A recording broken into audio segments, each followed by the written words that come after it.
Well, monasticism, because it's a step away from the world, offers an environment, even like a safe haven for silence.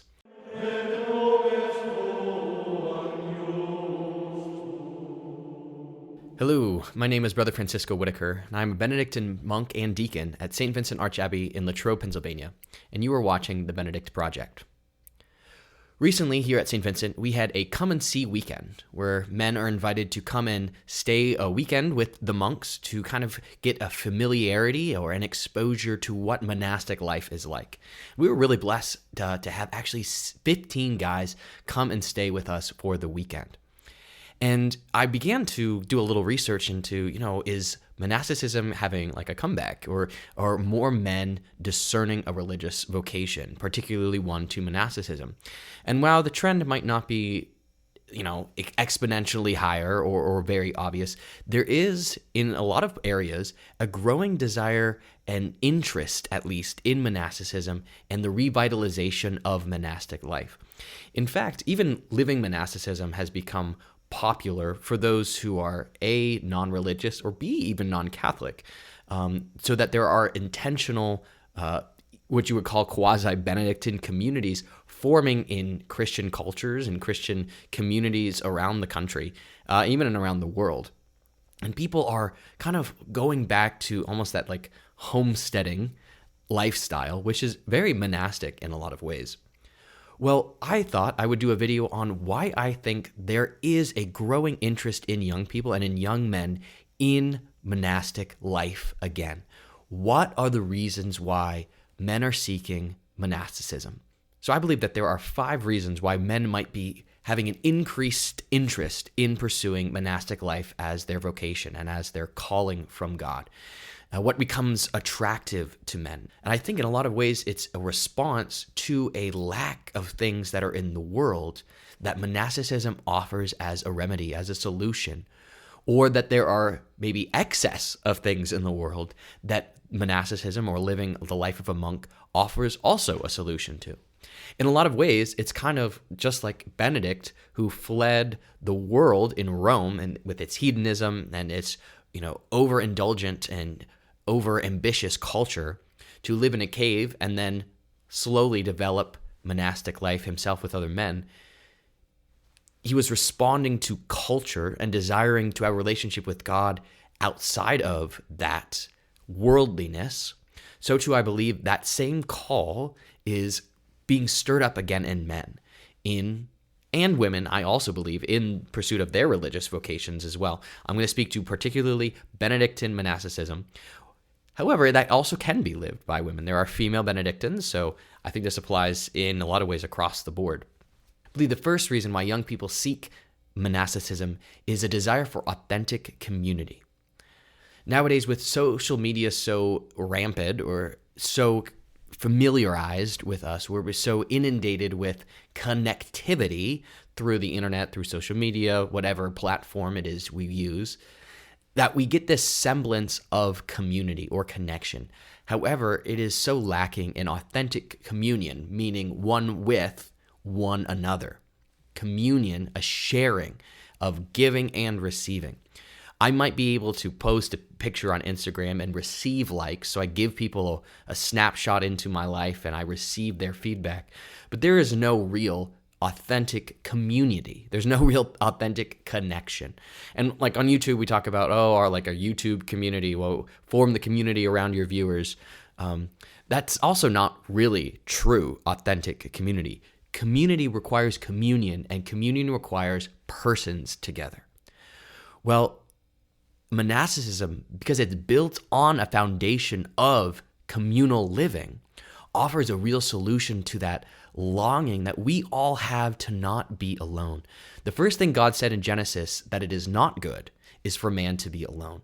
And yes, marriage is a solution for that as well. Monasticism offers a different avenue for us to share in union, which is a direct response to kind of this autonomous and also isolating atmosphere that's created by this false community in the internet and social media, whatever, or even work communities, work families that aren't real, but they give us this quasi sense of communion. that monasticism offers true union because we share not just in time and space with one another, but we share in prayer. We share in joy. We share in laughter. We share in sorrow. We share in every aspect of our life with each other, rooted in not ourselves, right? Social media or all these other things are rooted in me presenting myself to you. Rather, this is how can we present ourselves together to Jesus and receive from him as a union. Number 2 is the seeking of tradition. Now, there's a lot of ways in which the traditional living out of life or of liturgy or of culture or of spirituality is taking a comeback in younger people. Now, this is not across the board. That's not a sweeping generalization, but things like the traditional Latin Mass have become more popular, especially among young people. The living out of kind of the homestead farming community, really a return to roots, a return to living more authentically, simply together, based on what has worked in the past. With this constant desire and push in the political sphere, in science, in technology, in materialism for progress and to move forward, it's almost as if we must move forward because everything behind us is bad. We're always better off in the future than we were behind us. And that is not a fundamental truth. There are things in the past we must move past from.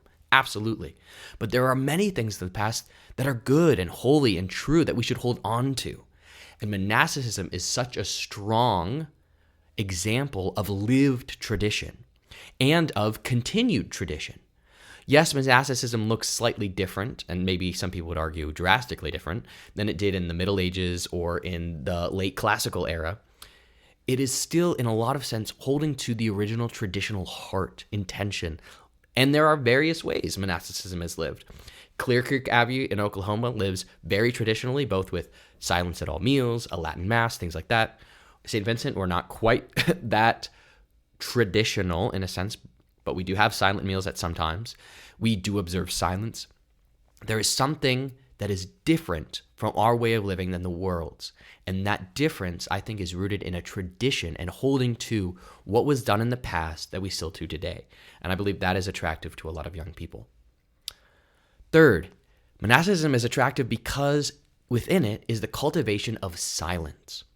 In society and the world around us, whether it's social media, whether it's music, whether it's news and sports, everything around going on, constantly having to keep updated, there is noise.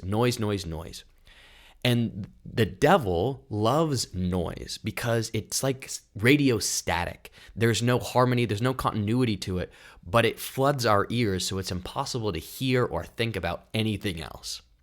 Well, in the spiritual life, that is also true. When we're constantly inundated with noise, it is very difficult to hear God and to discern his will for our life.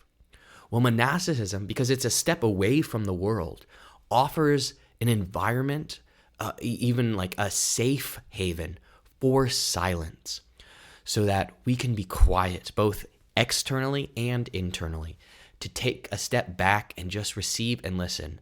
Now, that is not easy. And having been a monk for over 6 years, I can't say I live internal silence that well at most of my time. Yet I know I have. And that has been a fruit of my time here. Otherwise, I know I would not have been able to have that opportunity to live in silent reflection, silent solitude, silent prayer, even silent company. Being together with other people in silence does beautiful, amazing things to the cultivation of relationship, but also the recognition that I am not enough, or I'm not loved, I am not noticed because of everything I can prove through my words, rather because of who I am. And silence reminds us of where we are truly good, rather than in all the things we do. Because silence also kind of has a way of slowing us down and just stopping all of these unnecessary things that we do around us. Silence proves to us that we are loved simply for who we are. And that is a very deep and necessary reminder for all of us. And without noise, it's a realization we can have. And I believe that is also something attractive to young people when they discern a vocation. Fourth is the Benedictine vow of stability. You don't have to look far to see how the world is an incomprehensibly unstable place. Whether because of wars and conflicts on the global scale, political unrest, domestically, personal strife and violence between individuals, or the turmoil within our own hearts, there is a lack of grounding instability because things are constantly changing, constantly in flux. Something is all now popular and now it's not. This is the candidate to like, this is the candidate not to like. There's all of this instability, insecurity, even about what tomorrow has. Well, monks take a vow of stability, meaning I will root myself in this place. I will root myself with this community. I will root myself in Christ because I cannot have stability in myself, which is really what the world is pushing. Radical autonomy, right? Create the world and the future for yourself as you define it. Well, the problem is, if everyone is trying to create the world and their future as they define it, everyone else becomes a competition for that reality to be achieved. And I will never be stable. I will never be secure because I'm always fighting with everyone else's ideologies and opinions and their own goals to be achieved. Well, in monasticism, I'm not fighting because my goal is not the domination of my will. Is rather the acceptance of God's will. Do I do that perfectly? No. Do monks do that perfectly? No. That's the ongoing lived vocation. It's only possible, though, if I'm able to stay rooted and I don't have to worry about, am I, going to have a house tomorrow? Am I going to have food tomorrow? Where am I going to be? Who am I going to be with? Stability offers peace and serenity and an assurance in the heart of what a reality that always is, which is that Christ never leaves us. Yet when we're so bogged down by unrest, whether it's external, mental, emotional, spiritual, it might be very difficult to be reminded that Jesus never leaves us, that he always takes care of us. Monasticism offers an acceptance and a recognition of that reality as true, real, and lived. And finally, I believe young people are inspired or even called, attracted to monasticism because of simplicity. Even like kind of in the worldly sense, simplicity, or maybe the word would be more known as minimalism, is gaining popularity, particularly among like Gen Z and even some millennials. This idea of just having a very minimalistic lifestyle, whether it's an apartment with very bare furnishings or the coloring of the things you own is kind of grayscaled. I know a lot of people who their phone screens, they've turned to grayscale just to kind of like dim down a little bit of the high, flashing lights, the intensity, just make things more simple rather than, so complicated, so inundated, so flashy, so colorful, so captivating in a sense. Because materialism is constantly being pushed, a push back on that is no, I do not want to depend on things to make me happy. Now, do a lot of people still try to do that? Yes. The longest lie that is believed by everyone, and the devil keeps on saying it, and though it's been proved wrong, we still believe it, is that money can make us happy. Money can buy our happiness. Things can make us happy. Well, just like minimalism is becoming attractive, with that is then simplicity, which is minimalism, which is kind of like only on a material level, spiritualized and taken to the soul. Because simplicity is to say, I do not have to be more. I do not have to do more. I do not have to have more to have Jesus. I do not have to prove myself to be known. Simplicity says, there is enough in Jesus. There is enough with shared prayer. There is enough in having less, because when I have less, I'm less worried about the things that I have. The more we have, actually, the more fear and anxiety we have about losing them. The less we have, the less can be taken away. And we actually can live in a lot more peace. And simplicity also allows us to approach God with more authenticity, with more peace, with more humility, and with more honesty. Because if I realize that I have overcomplicated my prayer life, I have overcomplicated my relationship with God, I've overcomplicated basically everything in my life, I just need to live more simply, calmly, little, as St. Therese would say. We realize that we have created far too many barriers in our relationship with God that can be moved very quickly if we understand that He is simply calling us to be with Him, to follow His will. We complicate what His will is. We do so many spiritual acrobatics to figure it out. Monasticism offers a place in which simplicity is cultivated and peace is sustained. So those are my thoughts. If you have any other ideas, please leave a comment below. If you have any ideas about some things you would like me to talk about, react to, or Benedictine spirituality that you would like me to explore, also leave in a comment below. If you found this video helpful, please leave a comment about what you liked, subscribe, do all the YouTube jazz, share with someone. If you're curious as to what might be life as a monk would be like, you can check out this video. I talk about what life is like as a fully professed monk and here as a novice monk.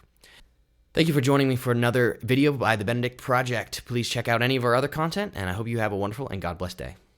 Take care.